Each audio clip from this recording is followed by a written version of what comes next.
सभी का खून है शामिल इस मिट्टी में, किसी के बाप का हिंदुस्तान थोड़ी है। नमस्कार, मैं निधि रतन और आप देख रहे हैं नेशनल दस्तक। राहत इंदौरी की ये लाइनें इस देश के युवाओं पर और देश की जनता पर सटीक बैठती हैं। ऐसा ही कुछ हो रहा है हमारे देश में, जिसकी भनक न मीडिया को है, न टीवी अखबार को, ना ही सत्ता में बैठे सत्ताधारियों को। किस तरीके से मुसलमान समुदाय के प्रति नफरत फैलाई जा रही है, हिंसा को बढ़ावा दिया जा रहा है और लगातार किसी को जाति के नाम पे, किसी को धर्म के नाम पर लगातार टारगेट किया जा रहा है। टीवी अखबार की बात करें तो अब टीवी चैनल्स में सन्नाटा पसरा हुआ है, क्योंकि जब मैं आपको एक खबर बताऊंगी तो आपके रोंगटे खड़े हो जाएंगे। आप सोचने पे मजबूर हो जाएंगे कि मुस्लिम समाज को कितनी जलालत झेलनी पड़ती है, टीवी अखबार का टॉर्चर, नेताओं का दबदबा और इस देश में किस तरीके से जाति आधार पे उनके साथ उत्पीड़न होता है, लेकिन उनके हक अधिकार की कोई बात नहीं करता, उनके इंसाफ के लिए कोई आगे नहीं आता। पॉलिटिकल पार्टियों की बात करें, मुस्लिम समाज का वोट तो प्रत्येक व्यक्ति को चाहिए, लेकिन उनके जब हक अधिकारों की बात आती है, जब मुसलमानों को उनकी जाति के आधार पे, धर्म के आधार पे टारगेट किया जाता है, तो सबके मुंह पर चुप्पी सध जाती है। ये दो तस्वीरें आप देख रहे हैं, ये दो तस्वीरों में जो शख्स नजर आ रहे हैं, सबसे पहले मैं आपको इनके नाम और नाम के पीछे टाइटल बता देती हूँ, क्योंकि ये देश पुरुष प्रधान देश नहीं, ये जाति प्रधान देश है। आप देखेंगे किस तरीके से हर चीज का कनेक्शन मुसलमानों से जोड़ दिया जाता है। पाकिस्तान में महंगाई तो मुसलमान जिम्मेदार, अगर देश में बाढ़ आ गई मुसलमान जिम्मेदार, महंगाई बढ़ गई मुसलमान जिम्मेदार, मोदी जी अगर किसी चीज में मोदी की कोई पॉलिसी सफल नहीं हो पाई तो मुसलमान जिम्मेदार। किस तरीके से लोगों को टारगेट किया जाता है और बची कुची कसर जो है हमारे देश का टीवी अखबार करता है। जब आप टीवी अखबारों की हेडलाइंस देखेंगे तो आपको पता चलेगा कि मुसलमानों से कितनी नफरत है। आम पब्लिक को भाई भाई का दुश्मन बना दिया है और यही सत्ताधारी लोग एक दूसरे के गले लगकर सेलिब्रेट करते हैं। तमाम पार्टियों के नेता, अभिनेता, प्रवक्ताओं की बात करें तो किसी का दामाद मुस्लिम, किसी का बेटा मुस्लिम, ना जाने ऐसे कितने रिश्तों को वो आपस में कनेक्शन बनाते हैं, जहां पे ना वो जाति देखते हैं, ना धर्म देखते हैं और ना ही मजहब देखते हैं। लेकिन आम पब्लिक को किस तरीके से चुनावी माहौल में भड़काने की कोशिश की जाती है, सांप्रदायिक दंगों में किस तरीके से प्रवोक किया जाता है कि देश का युवा के अंदर हिंदू मुसलमान की आग भड़के और अपने ही पड़ोसी के खून का प्यासा बन जाए। किस तरीके से मुसलमानों के प्रति उनकी जो नफरत है, जब आप देखेंगे तो आप ये सोचेंगे कि क्या हम वही लोकतंत्र वाले देश में रह रहे हैं जिस देश की कल्पना देश के प्रधानमंत्री हमें चुनावी मंचों से दिखा रहे हैं। ये यही हिंदू राष्ट्र है जिसमें मुसलमानों को बेबुनियाद तरीके से बदनाम करने की कोशिश की जाती है। फिलिस्तीन इजराइल में देखा आपने किस तरीके से मासूम फिलिस्तीनी नागरिकों को मार दिया गया, लेकिन कुछ भक्त जो हैं इजराइल के समर्थन में धरना प्रदर्शन कर रहे थे। ये है भारत की हकीकत। हालांकि मौजूदा सरकार बीजेपी जो है वो फिलिस्तीनी नागरिकों के समर्थन में यूएन में अपना वोट दे चुकी है, लेकिन भक्तों की दिमाग में ये बात घुसने वाली नहीं है। भक्तों को वही करना है जो इंसानियत विरोधी हो, जो अहिंसा विरोधी हो।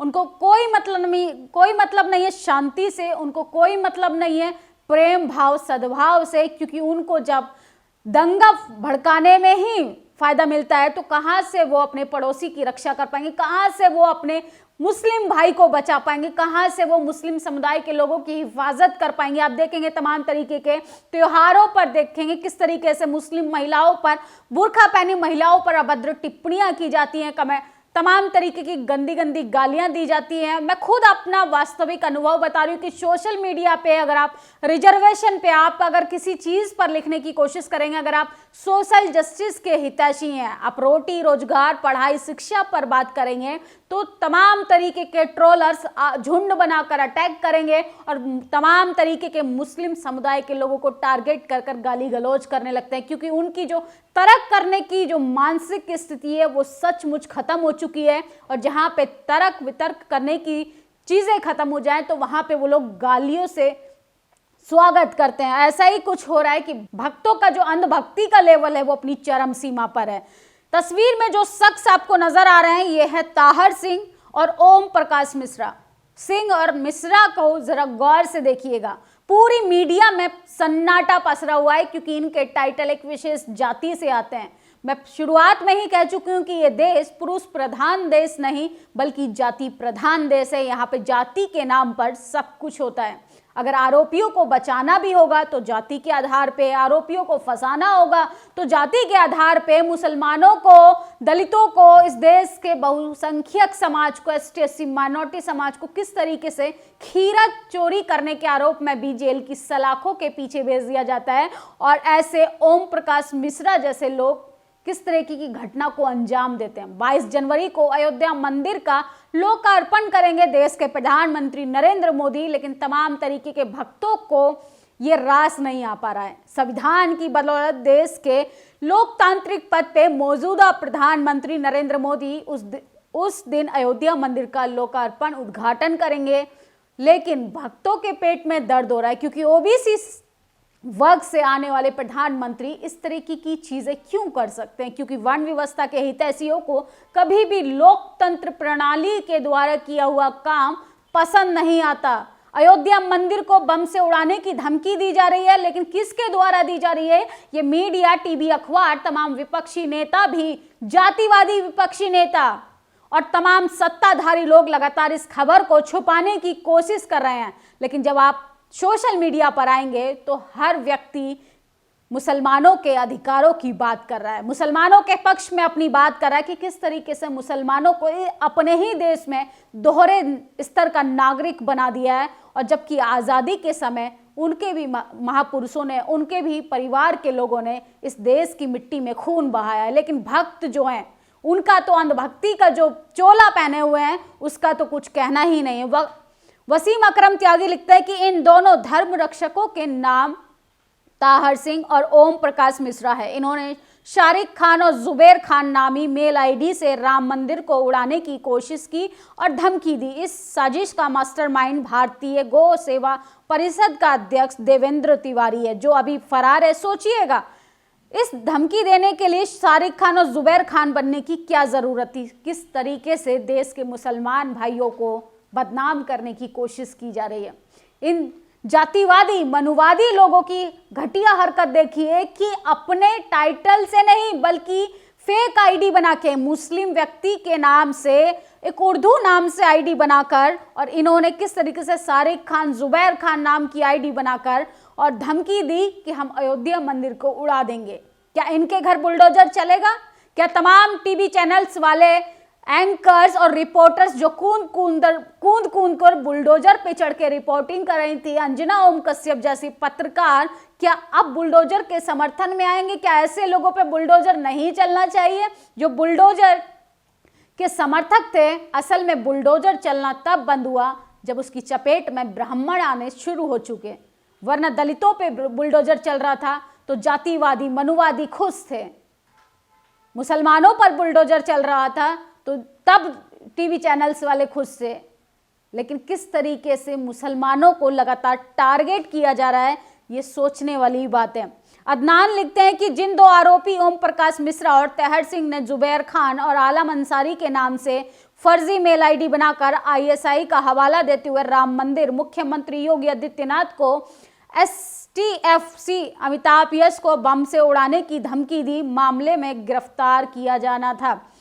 इनमें से एक ताहर सिंह की काफी तस्वीरें बीजेपी कट्टर हिंदुत्व की छवि वाले नेता और उत्तराखंड के मुख्यमंत्री पुष्कर धामी के साथ भी नजर आ रही हैं।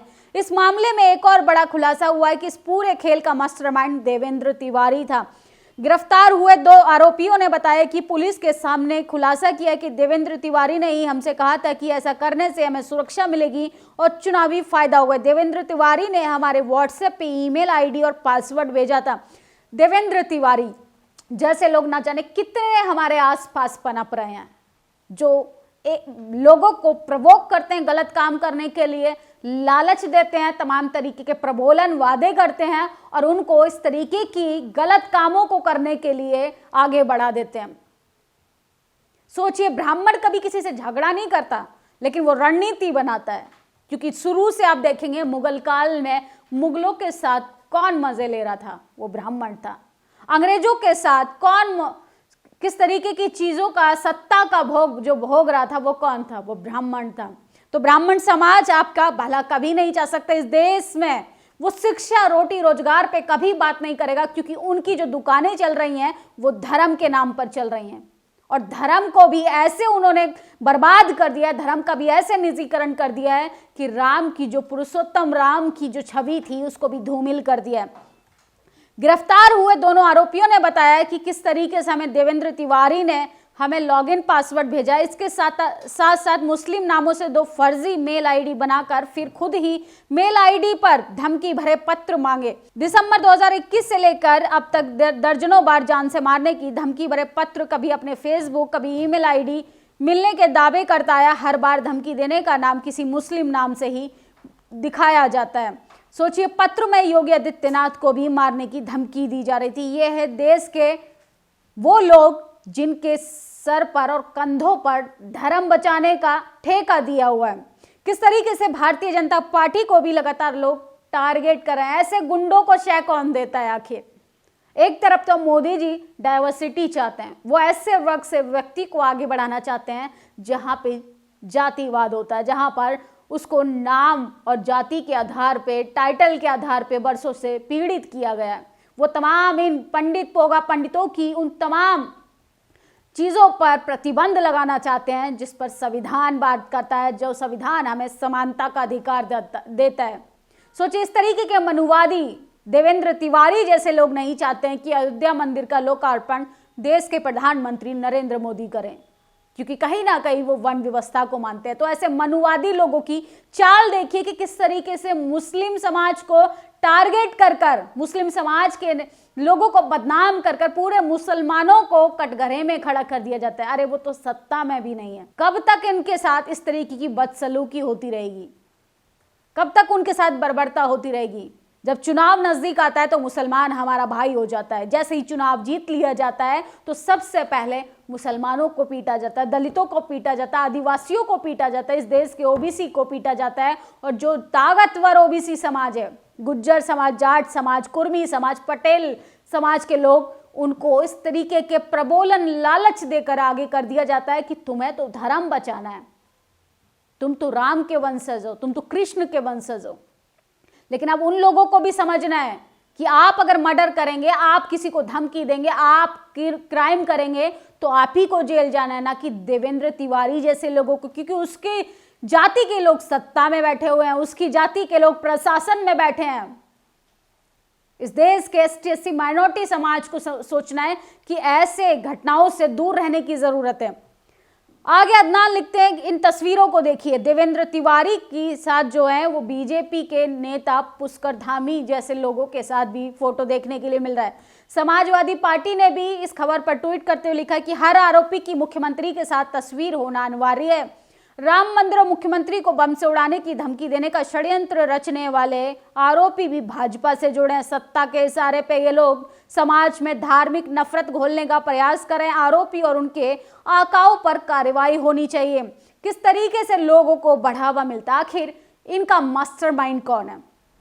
सारे आरोपियों का देखेंगे आप कनेक्शन कहीं ना कहीं बीजेपी के नेताओं के साथ होता है। बीएचयू, आईआईटी बीएचयू में किस तरीके से छात्रा के साथ बर्बरता की, बलात्कार किया और उसकी वीडियो को जारी कर दिया गया। ऐसे आरोपियों को भी 3 महीने बाद पकड़ा गया जब जनता का प्रेशर बना।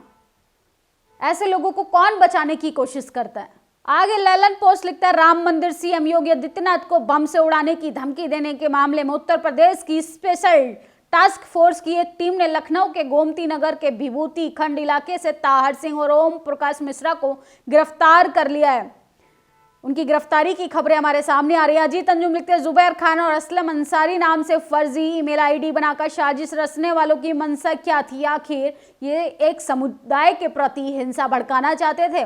सचिन गुप्ता लिखते हैं, राम मंदिर को बम से उड़ाने की धमकी की साजिश भारतीय किसान मंच और भारतीय गौ सेवा परिषद एनजीओ के अध्यक्ष देवेंद्र तिवारी ने रची ताकि हाईलाइट हो जाए, सुरक्षा मिल जाए। हाईलाइट और अटेंशन पाने के लिए लोग किसी भी समुदाय को टारगेट कर देते हैं। सोचिए, इस खबर से, इस इंसिडेंट से मुसलमानों के प्रति कितनी नफरत भरी जा रही है लोगों के अंदर, सिर्फ इसलिए कि अटेंशन मिल सके, सरकार उनको सुरक्षा मुहैया करा सके। ये है ऐसे देवेंद्र तिवारी जैसे लोगों का या मिश्रा जैसे लोगों का चाल चरित्र और चेहरा, इनके ये लोग कहीं भी रहे, इनके अंदर से जातिवाद, मुसलमान और दलितों के प्रति जो नफरत है वो कभी खत्म नहीं हो सकती है। सदाफ आफरीन लिखती हैं कि ये है ताहिर सिंह और ओम प्रकाश मिश्रा।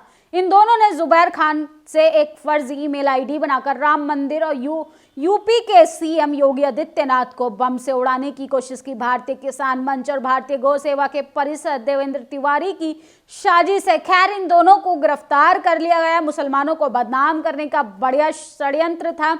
इन लोगों ने एक अच्छा प्लान बनाया। क्या इन पर यूएपीए लगेगा? क्या इनके घर पर बुलडोजर चलेगा? क्या इन पर बड़ी कार्रवाई होगी? ओबीसी महासभा ने भी ट्वीट करते हुए सरकार से सवाल पूछा, जानिए बुलडोजर चलते ही कैसे रुक गया। पिछले दिनों सारिक खान और जुबैर खान की मेल आईडी से राम मंदिर को उड़ाने की, जबकि उत्तर प्रदेश के सीएम को उड़ाने की भी धमकी दी गई। अब धमकी देने वाले गिरफ्तार कर लिए गए हैं। इनका असली नाम ताहिर सिंह और ओम प्रकाश मिश्रा। इस साजिश का मास्टरमाइंड गौ सेवा परिषद का अध्यक्ष देवेंद्र तिवारी अभी फरार है। बुलडोजर नाम देखते ही रुक गया क्योंकि इसकी चपेट में तिवारी और ठाकुर आने लगे थे। ये काफी गंभीर सवाल है और सरकार से सवाल पूछा जा रहा है कि ऐसे लोगों पे यूएपीए एनएसए लगेगा क्या? किस तरीके से हिंसा को बढ़ावा दिया जा रहा है, दंगे भड़काने की कोशिश की जा रही है और मुसलमान समाज को कटघरे में खड़ा कर दिया जा रहा है। इस देश में कुछ भी इंसिडेंट हो जाए, चुनावी माहौल बनाने के लिए मुसलमानों को, दलितों को, आदिवासियों को, महिलाओं को किस तरीके से टारगेट किया जाता है, ये सोचने वाली विषय है। पिछले 9 सालों में भारतीय जनता पार्टी के ऐसे ही समर्थकों ने ना जाने कितने मासूम लोगों को कटघरे में खड़ा कर निशाना बना दिया। किस तरीके से किसान भाइयों पर आरोप प्रत्यारोप लगते हैं। और अब तो 24 का चुनाव नजदीक है। इन मनुवादियों को, ब्राह्मणवादियों को, इन सत्ताधारी लोगों को ये रास नहीं आ रहा कि अयोध्या मंदिर का लोकार्पण कोई ओबीसी समाज का व्यक्ति करे। कहीं ना कहीं इनके पेट में दर्द हो रहा है और पूरे मुसलमान समाज पर इस तरीके का सवाल खड़ा करना ये बेहद ज़्यादा गंभीरता का विषय। ऐसे लोगों को कड़ी से कड़ी सज़ा मिलनी चाहिए। और टीवी अखबार से विशेष मैं अपील करूंगी कि जब तक आप ये मुर्गे लड़ाना नहीं छोड़ेंगे ना हिंदू मुसलमान के नाम पे, तो ऐसे लोगों का मनोबल बढ़ता रहेगा और न जाने कितने मासूम इसकी चपेट में मारे जाएंगे। दिल्ली दंगे का मास्टरमाइंड याद है कौन था? जरा सोचिएगा। कैसे लोगों के हाथ में हमने सत्ता सौंपी हुई है और उसकी चपेट में हमारे घर का बच्चा, आपके घर का बच्चा, न जाने आस पड़ोस के कितने मासूम बच्चों का भविष्य खतरे में। इस वीडियो पर आपकी क्या प्रतिक्रिया कमेंट बॉक्स में ज़रूर बताएं कि मुसलमानों के साथ बर्बरता आखिर कब तक? मुसलमान समाज के साथ उन तमाम शोषित, पीड़ित, वंचित समाज को भी आगे आना पड़ेगा जो ये सोचकर घरों के अंदर बैठे हैं कि जब हमारी बारी आएगी हम तब बोलेंगे। शुक्रिया। नेशनल दस्तक की आपसे गुजारिश है कि अगर इसको बचाना चाहते हैं तो नेशनल दस्तक को सब्सक्राइब करने के लिए रेड कलर के सब्सक्राइब बटन को दबाएं, फिर बेल आइकन की घंटी दबाएं। नेशनल दस्तक को बचाने के लिए बहुत जरूरी है कि हर खबर को शेयर करें, लाइक करें, कमेंट जरूर करें।